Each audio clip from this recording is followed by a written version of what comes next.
Hello students, आज हम देखेंगे कक्षा 11वीं बायोलॉजी की प्रश्न बैंक के हल को।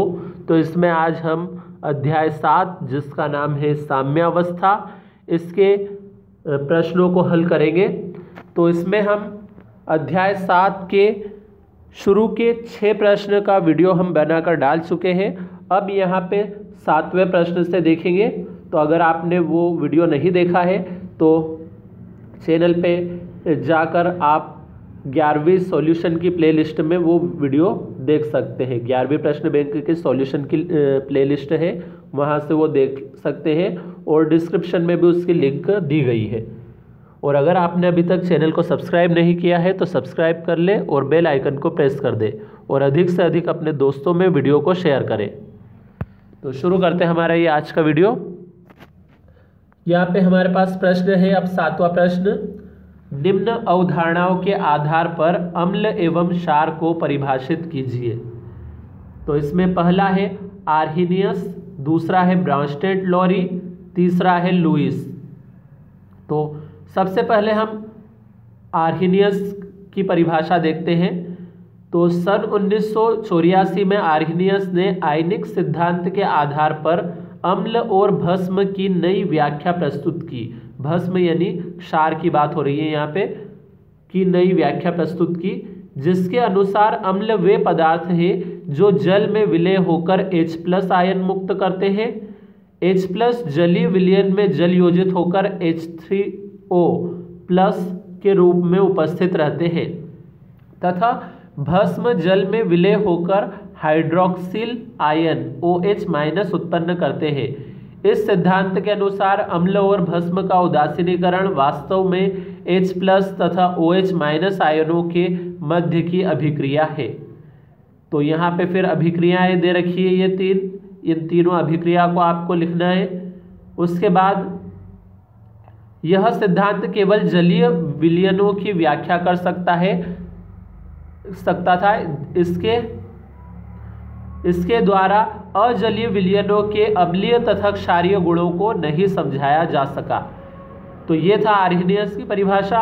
अब हम दूसरे नंबर पे देखते हैं ब्राउनस्टेड की परिभाषा को।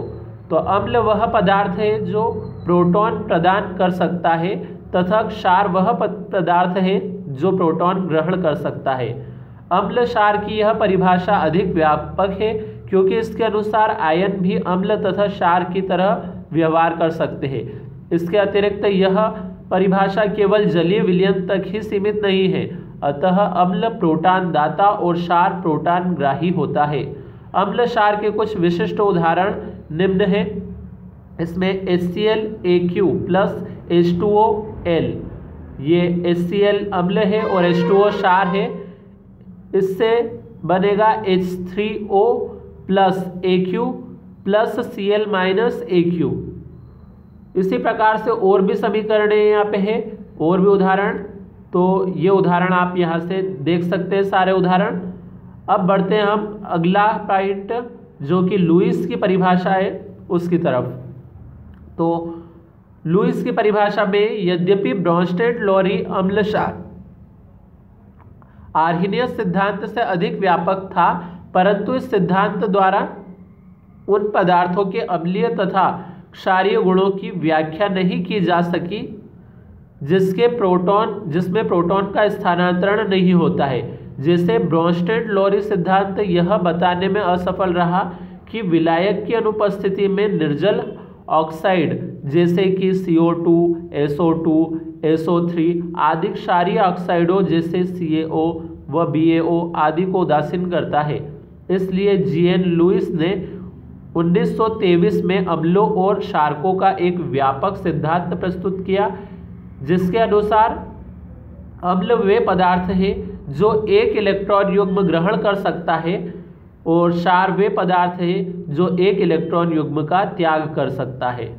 उदाहरण, वे अणु जिनके केंद्रीय परमाणु का अष्टक अपूर्ण होता है, उदाहरण के लिए BF3, AlCl3, SO2, CH3 आदि में B, Al, S तथा B परमाणुओं के अष्टक अपूर्ण है।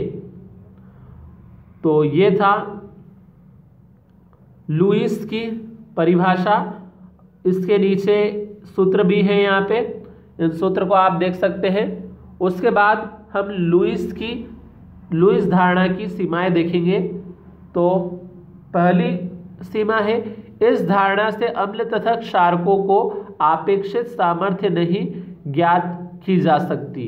दूसरा है, यह धारणा HCl, H2SO4 जैसे प्रोटॉनिक अम्लों के व्यवहार को समझाने में असफल रहा, क्योंकि इस प्रकार के अम्ल क्षारों के साथ उपसंयोजक बंध नहीं बनाते हैं, जो लुईस धारणा की प्राथमिक आवश्यकता है। तीसरा है, इस धारणा द्वारा विद्युत अपघटन, लवण जल अपघटन, एस्टर का जल अपघटन तथा एस्टरीकरण जैसी अभिक्रियाओं की व्याख्या नहीं की जा सकती। तो ये था इस प्रश्न नंबर 7 का पूरा उत्तर। अब देखते हैं हम प्रश्न नंबर 8 के उत्तर को। तो प्रश्न नंबर 8 का उत्तर हमारे पास यहाँ दिया है, ओस्टवाल्ट का तनुता का नियम क्या है। तो ओस्टवाल्ट का तनुता का नियम क्या है? सन 1888 में ओस्टवाल्ट ने दर्शाया कि दुर्बल विद्युत अपघट्यों के विलयन में आयनों तथा अनआयनित अणुओं के मध्य साम्य स्थापित हो जाता है। अतः दुर्बल विद्युत अपघट्यों के विलयन पर द्रव्य अनुपाती क्रिया का नियम प्रयुक्त किया जा सकता है। नियम दुर्बल विद्युत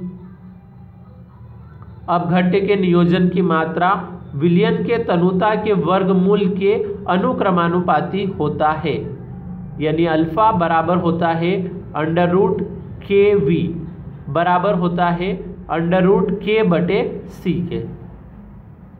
अब है हमारे पास प्रश्न नंबर 9। प्रश्न नंबर 9 है, पीएच स्केल से आप क्या समझते हैं? क्या किसी विलयन का पीएच 0 से कम या 14 से ज़्यादा हो सकता है? उचित उदाहरण देते हुए अपने उत्तर को समझाइए। तो जल के आयनिक गुणनफल की संकल्पना से हम विलयनों की अम्लीयता, क्षारीयता या उदासीनता को H3O+ आयन द्वारा बता सकते हैं। 1909 में PL सोरेनसन ने H3O+ आयन सांद्रण को व्यक्त करने के लिए एक लघु गुणकीय पैमाने को विकसित किया गया था। इस पैमाने को पीएच पैमाना कहते हैं। सोरेनसन के अनुसार किसी विलयन का पीएच मान उस विलयन में उपस्थित हाइड्रोनियम आयनों के मोल प्रति लीटर में सांद्रता का ऋणात्मक लघुगणक होता है। गणितीय रूप में इसे निम्न प्रकार व्यक्त करते हैं। तो पीएच बराबर है -log H3O+ equal to log। ध्यान रखें, H3O+ के स्थान पर H+ भी लिखा जाता है। उपरोक्त संबंध से H3O+ सांद्रण को लिखा जा सकता है। H3O+ बराबर 1 × 10⁻⁻ pH। शुद्ध जल या उदासीन विलयनों के लिए 298 केल्विन ताप पर H3O+ मोल लीटर इनवर्स के बराबर होता है। इसलिए pH बराबर -log H3O+ बराबर -log 1 × 10⁻⁷ या pH बराबर 7। अम्लीय विलयनों के लिए H3O+ सांद्रण 1 × 10⁻⁷ मोल लीटर इनवर्स से अधिक होता है। अतः अम्लीय विलयनों का pH का मान 7 से कम होता है। क्षारीय विलयनों के लिए H3O+ सांद्रण 1 × 10⁻⁷ मोल लीटर इनवर्स से कम होता है, इसलिए इनका pH का मान 7 से अधिक होता है। pH पैमाने द्वारा किसी विलयन की अम्लीयता या क्षारकता को 0 से लेकर 14 तक की संख्याओं द्वारा व्यक्त किया जाता है। pH और H3O+ आयन के संपूर्ण क्षेत्र को निम्नानुसार प्रदर्शित किया जाता है। तो ये है इसका पूरा क्षेत्र, यहाँ पे दे रखा है इस डायग्राम के अंदर। तो इस डायग्राम को आप यहाँ से नोट कर सकते हैं अच्छे से। उसके बाद हम देखते हैं और भी इसका कुछ हिस्सा बचा है, उसे देख लेते हैं।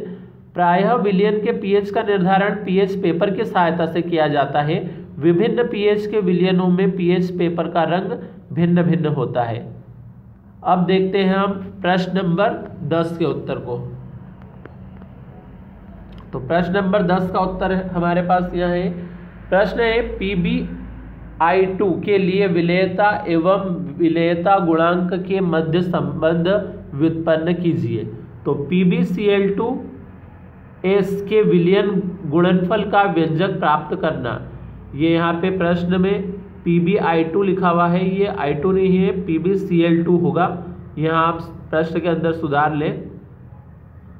तो सबसे पहले PbCl2 Pb2 + Aq + 2Cl - Aq, अतः KSP = Pb2 + Cl - whole twice. तो ये था प्रश्न नंबर 10 का उत्तर। अब इससे आगे के प्रश्नों को हम अगले वीडियो में देखेंगे। तो अगर आपने चैनल को सब्सक्राइब नहीं किया तो सब्सक्राइब करके बेल आइकन प्रेस कर दें ताकि अगला वीडियो जब भी डले आपको नोटिफिकेशन पहुंच सके।